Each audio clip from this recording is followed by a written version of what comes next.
दोस्तों, आज फिर मैं आपके लिए एक प्रेरणादायक कहानी भाग्य बड़ा जकरम लेकर आई हूँ। इस दुनिया में दो तरह के इंसान हैं। एक जो यह मानते हैं कि भाग्य कुछ नहीं होता और वे कर्म की प्रधानता में ही विश्वास करते हैं। दूसरे वे लोग हैं जो भाग्यवादी हैं, यानी उनका किस्मत करेक्शन में पूरा भरोसा होता है। उनका दृढ़ विश्वास होता है कि जो भाग्य या किस्मत में लिखा है वो हो के ही रहेगा। यानी इंसान कर्म और भाग्य की दो दूरियों में घूमता रहता है और अंततः दुनिया से अलविदा हो जाता है। आज का युवा भी यही सोचता है कि बिना कुछ किए ही उसे वह सब कुछ मिल जाए जो वह चाहता है। इस विषय पर अक्सर बहस होती रहती है कि आखिर कौन बड़ा है, भाग्य या कर्म। अनंत काल से ही यह बहस का विषय रहा है कि कर्म ज़्यादा महत्वपूर्ण है या भाग्य। जब अर्जुन ने कुरुक्षेत्र में अपने स्वजनों को युद्ध के लिए अपने सामने खड़ा पाया तो उसका शरीर निस्तेज हो गया, हाथों से धनुष छूट गया, प्राणी मनुष्य के समान वह धरती पर गिर गया।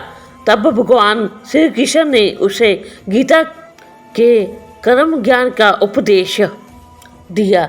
भगवत गीता में भगवान श्री कृष्ण भी अर्जुन से कर्म करने की ही बात कहते हैं। अर्जुन को कर्म करने का ही उपदेश देते हैं। श्री कृष्ण कहते हैं कि हे अर्जुन, राज्य तुम्हारे भाग्य में है या नहीं ये तो बाद की बात है, परंतु युद्ध तो तुम्हें पहले लड़ना ही होगा, कर्म तो तुम्हें करना ही होगा। तो आइए दोस्तों, अब इस कहानी की शुरुआत करते हैं। इसमें बहुत बड़ी सीख छिपी हुई है। एक जंगल के दोनों ओर अलग अलग राजाओं का राज था और उसी जंगल में एक महात्मा रहते थे जिन्हें दोनों राजा अपना गुरु मानते थे। उसी जंगल के बीचों बीच एक नदी बहती थी। अक्सर उसी नदी को लेकर दोनों राजाओं के बीच झगड़े फसाद होते रहते थे। एक बार तो बात बिगड़ते बिगड़ते युद्ध तक आ पहुंची। कोई भी राजा सुलह को तैयार नहीं था, सो युद्ध तो निश्चय ही था। दोनों राजाओं ने युद्ध से पहले महात्मा का आशीर्वाद लेने की सोची और पहुंच गए जंगल की उस कुटिया में जहां महात्मा रहते थे। पहले एक राजा आया और उसने महात्मा से युद्ध में विजय का आशीर्वाद मांगा। महात्मा ने कुछ देर उस राजा को निहारा और कहा कि राजन, तुम्हारे भाग्य में जीत नहीं दिखती, आगे ईश्वर की मर्जी।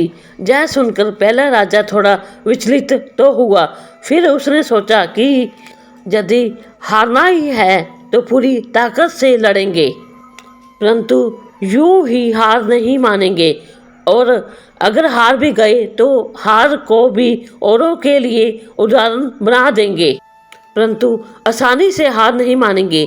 यह निश्चय कर वह वहाँ से चला गया। दूसरे दिन दूसरा राजा भी जीत का आशीर्वाद लेने महात्मा के पास आया, उनके पैर छुए और विजय श्री का आशीर्वाद मांगा।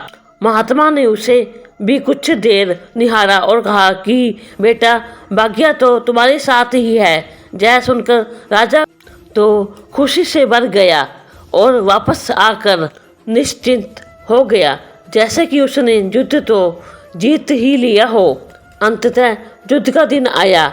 दोनों सेना एक दूसरे के आमने सामने थी और युद्ध का बिगुल बज गया। युद्ध प्रारंभ हो चुका था। एक तरफ की सेना यह सोचकर लड़ रही थी कि चाहे किस्मत में हार हो, पर हम हार नहीं मानेंगे।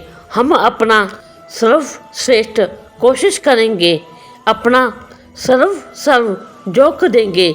और वहीं दूसरी तरफ की सेना एक निश्चिंत मानसिकता के साथ लड़ रही थी कि जीतना तो हमें ही है, तो घबराना कैसा, लड़ते लड़ते दूसरी सेना के राजा के घोड़े के पैर का नाल भी निकल गई और घोड़ा लड़खड़ाने लगा, पर राजा ने ध्यान ही नहीं दिया, क्योंकि उसके दिमाग में एक ही बात चल रही थी कि जब जीत मेरे भाग्य में है ही फिर किस बात की चिंता। कुछ ही क्षण बाद दूसरे राजा का घोड़ा लड़खड़ा कर गिर गया, जिससे राजा भी जमीन पे गिर पड़ा और घायल हो गया और वह दुश्मनों के बीच गिर गया। पहले राजा के सैनिकों ने उसे बंधक बना लिया एवं उसे अपने राजा को सौंप दिया। युद्ध का निर्णय हो चुका था। युद्ध का परिणाम बिल्कुल महात्मा की भविष्यवाणी के उल्ट था। निर्णय के बाद महात्मा भी वहां पहुंच गए। अब दोनों राजाओं को बड़ी जिज्ञासा थी कि आखिर भाग्य का लिखा बदल कैसे गया। दोनों राजाओं ने महात्मा से प्रश्न किया कि गुरुवर, आखिर ये कैसे संभव हुआ। महात्मा ने मुस्कुराते हुए उत्तर दिया, राजन, भाग्य नहीं बदला, वो बिल्कुल अपनी जगह सही है, पर तुम लोग बदल गए हो। उन्होंने विजेता राजा की ओर इशारा करते हुए कहा कि अब आपको ही देखो राजन, आपने संभावित हार के बारे में सुनकर दिन रात एक कर दिया। सब कुछ भूलकर आप जबरदस्त तैयारी में जुट गए, यह सोचकर कि परिणाम चाहे जो भी हो पर हार नहीं मानूंगा। खुद हर बात का ख्याल रखा, खुद ही हर रणनीति बनाई, जबकि पहले आपकी योजना सेनापति के भरोसे युद्ध लड़ने की थी। अब महात्मा ने पराजित राजा की और इशारा करते हुए कहा कि राजन, आपने तो युद्ध से पहले ही जीत का जश्न मनाना शुरू कर दिया था। आपने तो अपने घोड़े की नाल तक का ख्याल नहीं रखा, फिर आप इतनी बड़ी सेना को कैसे संभालते और कैसे उनको कुशल नेतृत्व देते। और हुआ वही जो होना लिखा था। भाग्य नहीं बदला, पर जिनके भाग्य में जो लिखा था उन्होंने ही अपना व्यक्तित्व बदल लिया। फिर बेचारा भाग्य क्या करता। सीख दोस्तों, हमें इस कहानी से यह सीख मिलती है कि भाग्य उस लोहे की तरह वही खींचा चला जाता है जहाँ कर्म का चुंबक हो। हम भाग्य के अधीन नहीं हैं, हम तो स्वयं भाग्य के निर्माता हैं। यह सत्य है कि भाग्य भी उन लोगों का साथ देता है जो कर्म करते हैं। किसी खुरदरे पत्थर को चिकना बनाने के लिए हमें उसे रोज घिसना पड़ेगा। ऐसा ही जिंदगी में समझे, हम जिस भी क्षेत्र में हो, सतर पर हो, हम अपना कर्म करते रहें बिना फल की चिंता किए। इस संसार में कर्म को मानने वाले लोग कहते हैं भाग्य कुछ नहीं होता, और भाग्यवादी लोग जानी जो सिर्फ भाग्य पे भरोसा करते हैं वो कहते हैं किस्मत में जो कुछ लिखा होगा वही होकर रहेगा।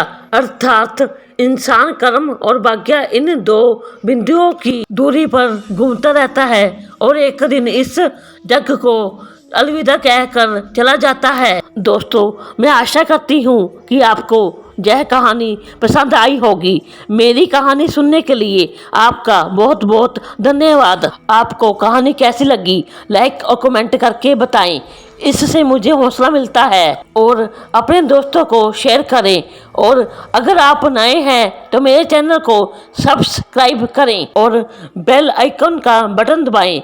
हम मिलते हैं अपनी अगली कहानी में, तब तक आप अपना ख्याल रखें।